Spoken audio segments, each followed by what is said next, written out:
Hi, my name is Olivier Proulx, senior producer here at Eidos-Montréal. For the past few years, we've had the privilege to work on our version of Marvel's Guardians of the Galaxy and reimagine it into a single-player, story-driven, third-person action-adventure game. It's our own fresh take on the Guardians, and something that's really unique to our game is that you get to be Peter Quill. As Star-Lord, you're constantly in the middle of the action as you try to lead this band of misfits.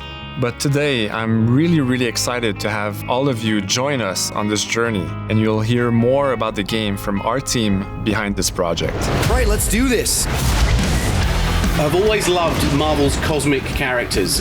Growing up as a kid, I read them, enjoyed them, loved them. I had the opportunity to write for Marvel on some of their cosmic titles. I went back with the help of Bill Rosemann, the editor, and kind of cherry-picked characters from Marvel's past. The opportunity here was to build a team, but to make it all underdogs, so that the reader would think, oh my gosh, how is this team going to survive? And that became the Guardians of the Galaxy comic, which we loved working on. I remember the first time that the Marvel crew came to Montreal, we were showing them the design of the characters, how they would look, and they stayed silent. I don't know if it's a minute, but in my head it was a minute. I was like, oh my God, like they hate it. We realized how much that Marvel and Eidos-Montréal share and have in common, and that we knew the Guardians were in perfect hands. Looking at the samples that Eidos were kind enough to show me, I think he's fantastic and absolutely in the spirit of what these characters are. What makes the gameplay experience unique to me is no matter in what phase of the game you are, whether you're in exploration or you're fighting, the Guardians are constantly around you and you never feel alone. While you're the leader, the Guardians will also challenge you and make decisions on their own, and you will have to adapt to it. You are literally part of the Guardians of the Galaxy. The decisions you'll make will have lighthearted to haunting repercussions, and the game will react to what you do and say. Gamora, no killing teammates! Says who? It's literally in your contract! I made no such commitment.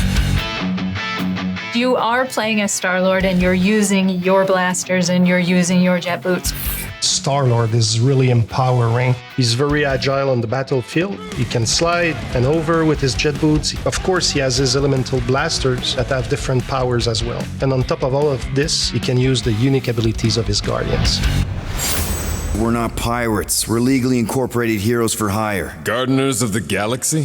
What? No! The story is about a group of misfits, the Guardians. In our world, they've been together for less than a year. They create something on a small scale that looks insignificant. And as they progress through the story, they discover that they created something really big that threatens the galaxy.